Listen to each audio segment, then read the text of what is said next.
So Daniel, how did all this begin then? Were you always in Camden? Always in Camden, my whole life. I'm a Camden boy from like day dot, you know? Um, how it all started, I'd say, I mean, you never really know how it all starts, you know, where you get your personality from. But I was bullied as a kid a lot. I was a good kid, you know. I think a lot of people are. We was just good people, you know. But I was bullied a lot, and I remember I was a tall guy. I've always been tall. I've always been a big guy, but I've always also been friendly. I've also been easy to manipulate. You know, so if you tell me you're my friend, and I will die for you, and you will die for me. That's what I feel, and that's what I think. But usually, it's not how that bloody transpires. So I was always easy manipulated. Someone had a problem, I'll go and fight them for you. You know, I'm that guy. Yeah, was that guy. So I was always easily, people like smaller than me would be able to just control me almost, yeah. And I used to get bullied a lot, and like Was that at school? at school, around the flats, everywhere, because I had that personality where I just want to just almost like a big, you know, them big goofy dogs you get, and they just jump up, they bounce everywhere, and the little dogs are like, "What's this big oaf doing?" Going mad at it. I was like that kind of thing, yeah. And so yeah, I used to get bullied a lot, and then it was the frustration, you know, the constant attacks, yeah, and the constant bullying. And you just get fed up with that. You just like, it just builds up and you start saying no more. But then what happens is I had that impulsive anger. I've had that for years. I don't know where it came from, but just, you know, impulsive, irrational, Hulk smash anger, you know, just that kind of thing. And with the bullying, I guess it didn't help, and it just created some sort of big monster that would go around beating people up and hurting people and fighting all the time. And because of how I looked as well, I was tall and skinny, but I had a messed up mind. So I didn't look like your typical bully or your typical person you'd be afraid of, you know, or anything like that. I was just that guy, and I would just get always having to fight because of how I felt inside. People, I guess, I don't know. So I think it started from the fighting and the constant conflict. And then from there, people want you to sell drugs for them because they know you're a fighter and people don't mess with you. So then you're like, yeah, what, sell drugs? What, I can make money now? And then before you know it, you just get so caught up into it. And then you're selling ounces, but someone down the road selling bigger bits or cheaper bits. And you're like, how'd you get it cheaper like that? Well, he picks up more. Give me some more. I want to do better, beat him prices.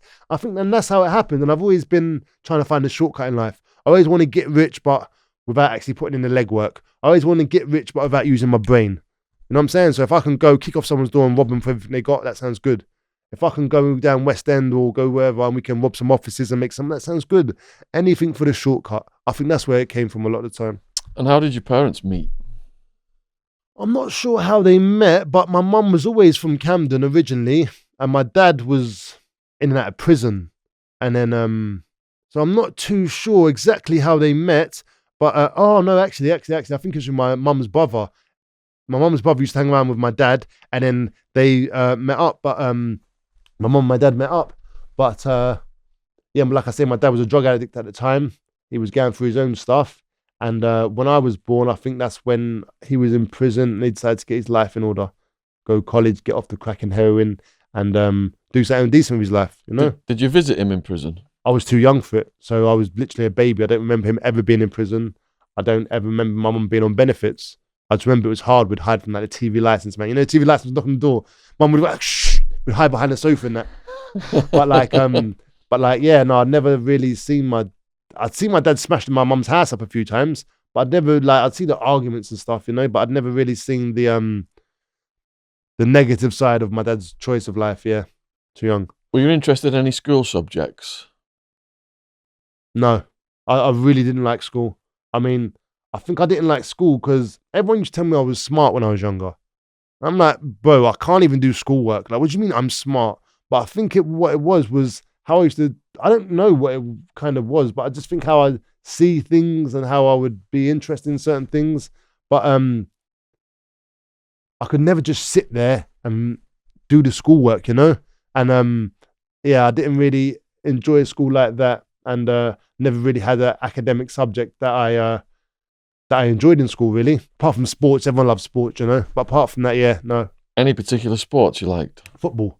I was never really good at it, but the running side of things. Rugby I played now and again, but I'd always get sent off for being violent on rugby, or it turns to a fight or I get suspended. But yeah, I used to like the more physical side of things, yeah. How did you first encounter gangs? Okay, now this is mad, but there wasn't a lot of gangs, yeah, when I was in Camden. Like, gangs weren't around. That was an American thing. What years were we talking about? Between 98 and up to the present. So gangs was never really my thing. Like, I never really got into a gang. I was like a one-man soldier, Like, I would have beef with a lot of people and it'd just be me. And I'd just catch people one at a time. I was crazy. But like, so there was never really gangs. But now there are. They're everywhere. They're everywhere. But when I was younger, it was more criminal families. And you would deal with a criminal family, you'd make money with them, and you'd just get in with them. And some are still going to this day. They're still doing everything they're still doing. But the gangs now, they own the streets. The youngers own the streets. The oldest try and manipulate them, but it's not working no more. So the criminal families see you as potential because of your violence? Yeah. They just look at you and they think, okay, then this guy, he's not going to get robbed. He knows everyone. So people are going to respect him. And you need anything, whether it's entertainment or anything, it's designed for young people. Young people spend money. Young people do all this kind of stuff. And like, even like the young drug dealers, they sell 10 times more than the old drug dealers. They just do, because they're just out there. They don't know what they're risking.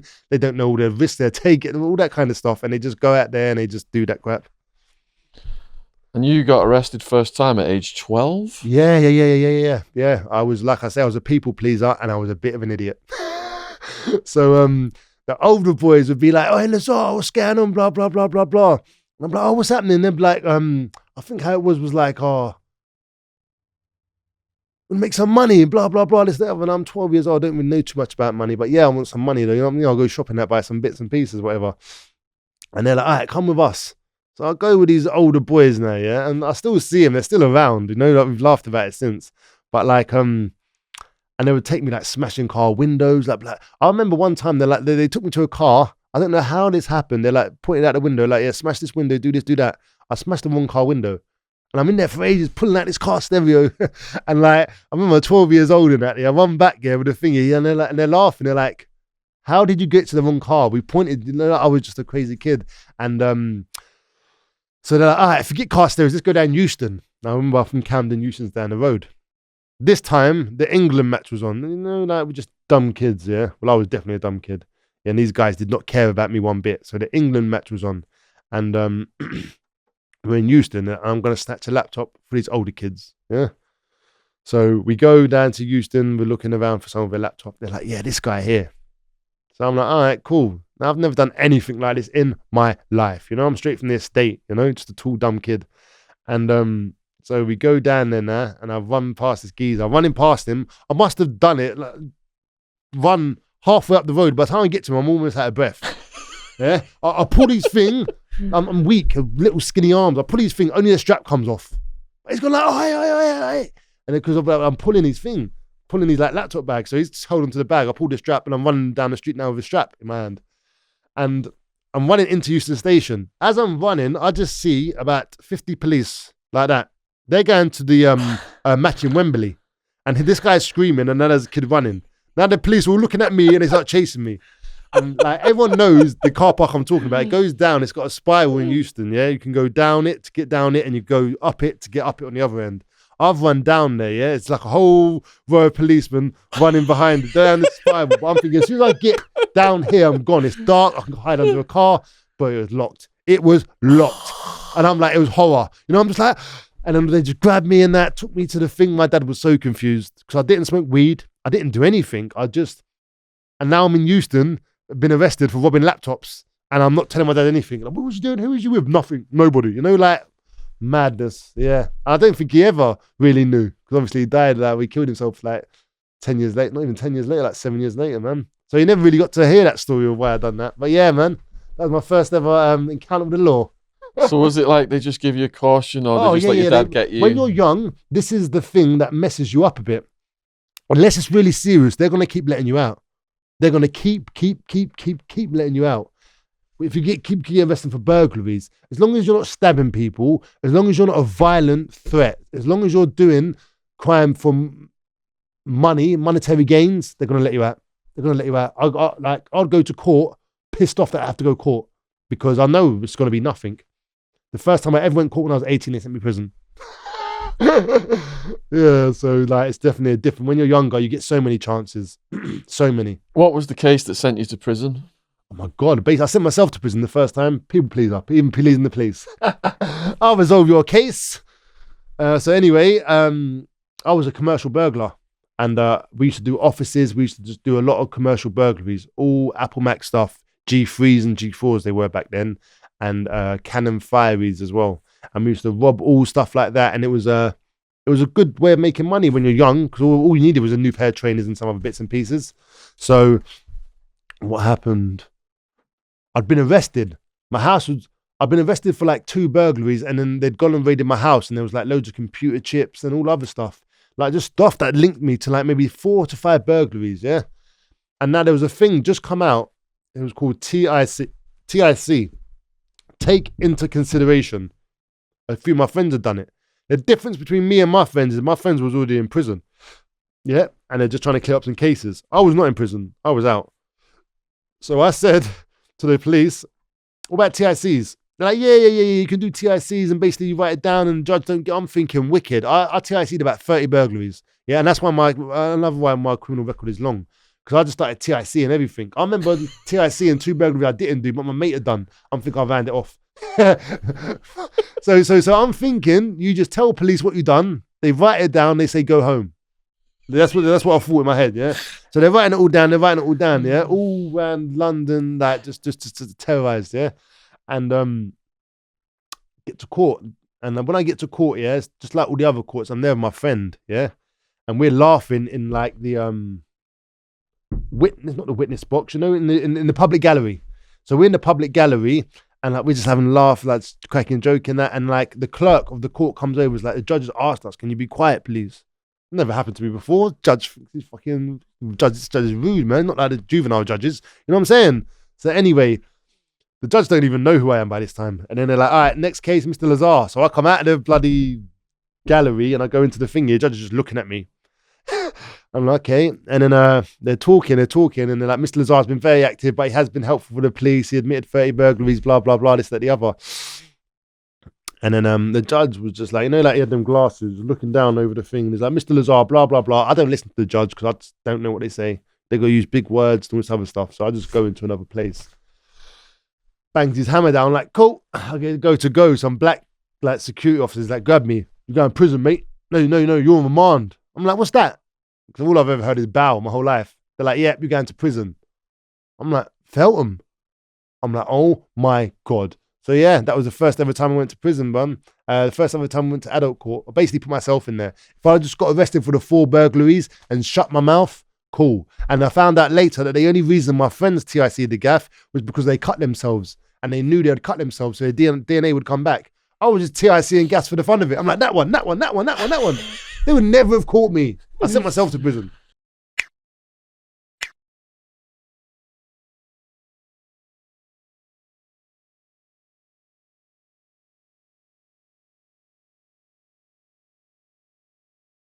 So if you're enjoying this podcast, you will love Dave Gunn's book, Bestwood Boss, Live by the Gun.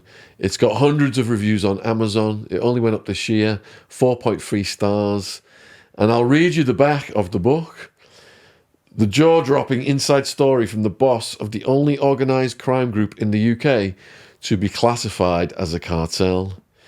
In the early 2000s, Dave Gunn and his brother Colin built the Bestwood Cartel, a multi-million-pound empire based on drugs, extortion and violent crime.